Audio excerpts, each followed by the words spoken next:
All right. Hey, everybody. So I am doing a video here about how to manage when you have nothing pretty much to work with your money.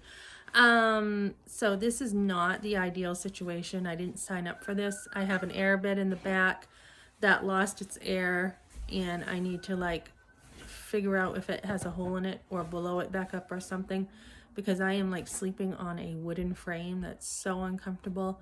My son's airbed popped, so that's an expense that I didn't plan. I have a train at night every single night that's waking me up, along with the police and the fire trucks, every single night. This is not what I signed up for.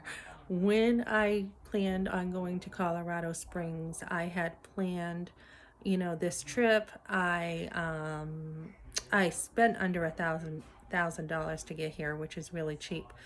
But sometimes life, well, a lot of times, I mean, for me, it just doesn't go my way. It's something that I've had to live with. Life just does not go how I plan, no matter how hard I work at things. And, the truth is, when you have situations where, let me shut this door before I tell my kids to quiet down again.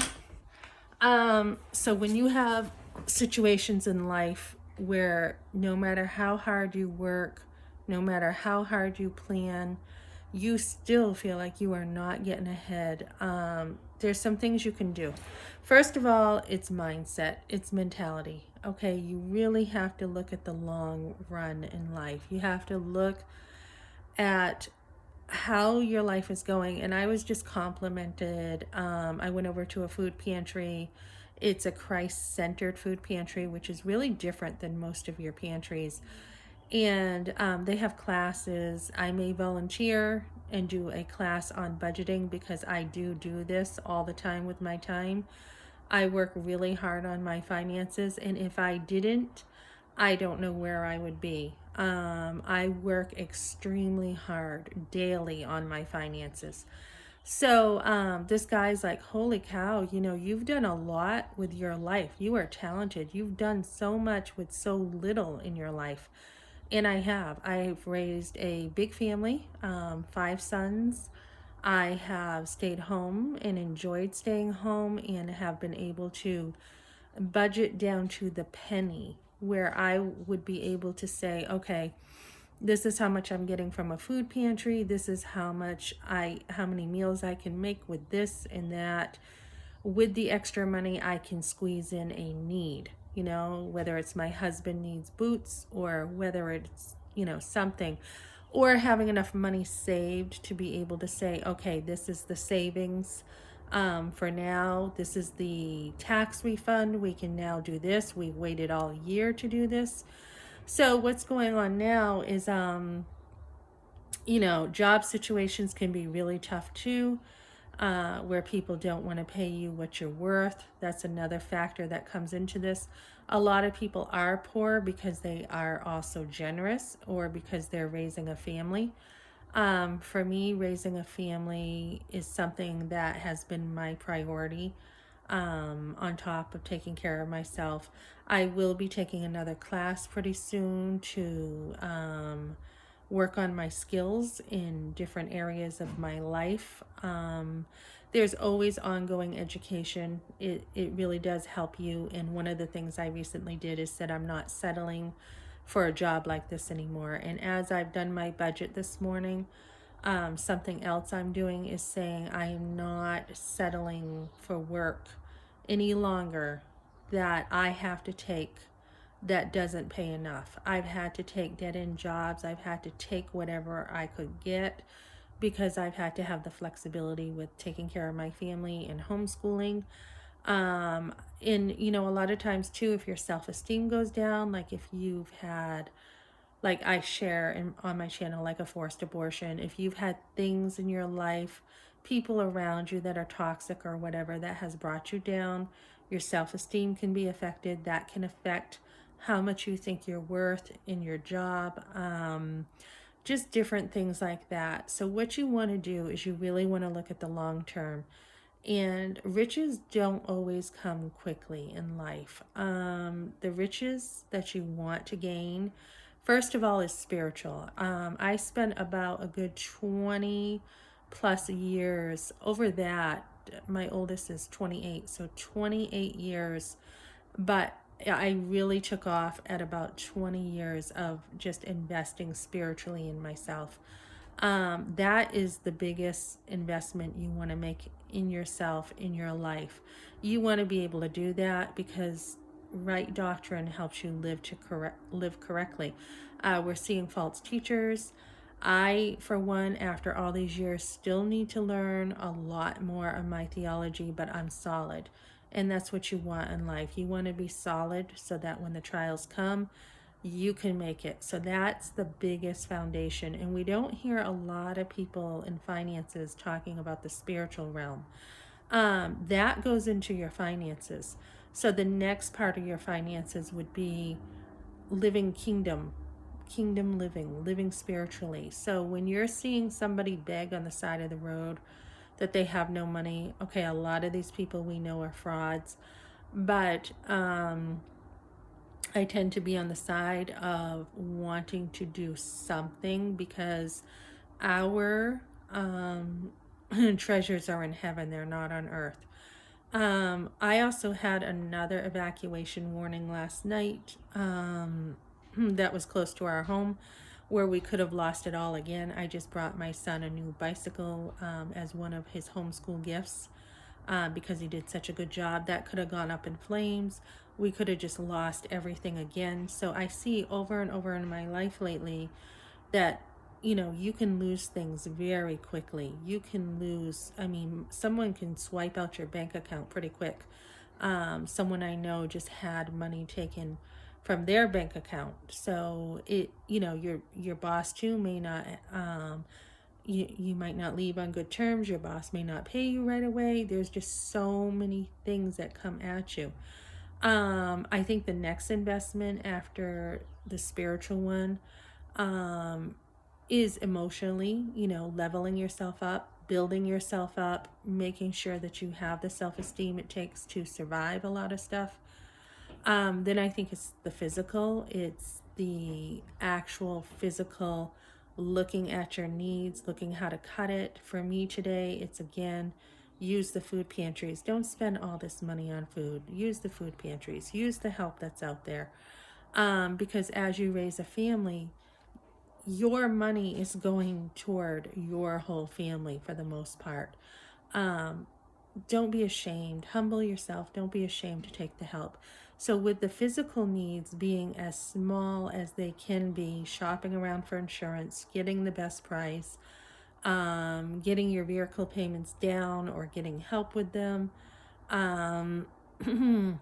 Those are, I have very little bills, very, very basic bills. I don't even have, like, I'm spending $100 on rent for myself, $100 for my kid. That's it. I mean, electric and heat is included. I do not really have any bills. So that's the good thing. And now, as I work and I'm looking for a higher paying job now, I just, I was waitressing last night. I got trained for that pretty quick. I have all that experience under my belt. They are very happy with me. So now it's time to look. That's just something I can do with my eyes closed. But now as I look into my real estate studying, I can go that way. Or I can continue studying and getting even a higher paying job. So that's all going to go into savings. So that's the plan. And if I want a house, and if you want things in life, just work at it. So I have a lot going on with just goals, constant goals. I just dumped out my change out of my pocketbook. I have a easy $10 and change.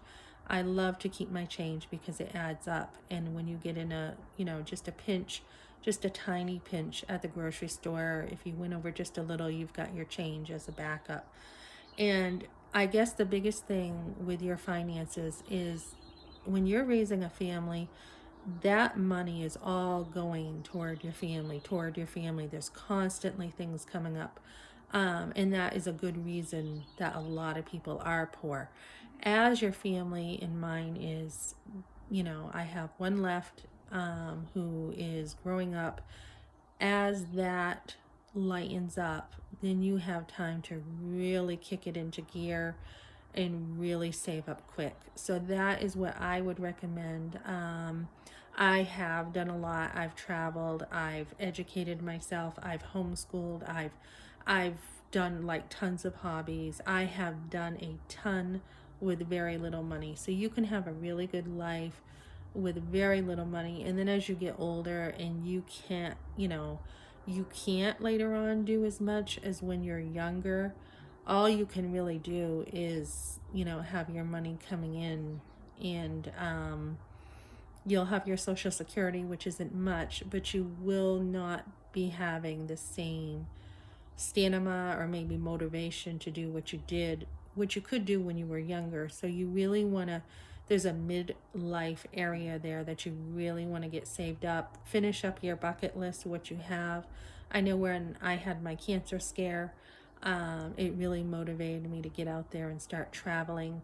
The Grand Canyon is something I want to do. I've had to recently just say, like today, just put that on hold because of some other things. So there will be other traveling I plan on doing, and this mid area where I'm still young enough to have the energy to travel and put money away is what I will be doing.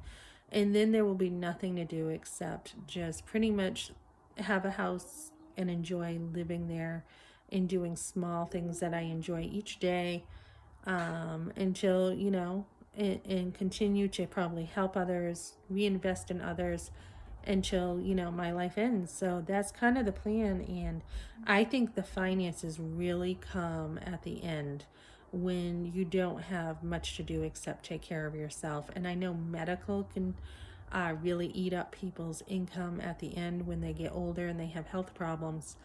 But if you are pretty much taking care of yourself for most of your life, exercising, kids keep you young. If you're pretty much doing that, you shouldn't have a lot of health problems when you're older. And if you do, there is always, the Medicare and stuff that helps you. But I wouldn't say live your life now completely and do whatever you want. But I would say invest in the most important things in your life now. And then as that becomes bigger, your spiritual life becomes bigger as you get older, because you do know that you are going to meet your maker. And the emotional side needs to be stronger, and you need more, I guess, physical stuff, because you can't take care of yourself at the same level. Like having like a small home when you're older would make sense, and having a lot of money in the bank. The needs for just doing as much tend to go down. So I would say put the bigger investment in your life when you're younger, and don't worry about having so much when you're older, because you really can't do much. So that's what I got for you today, and that is my financial advice.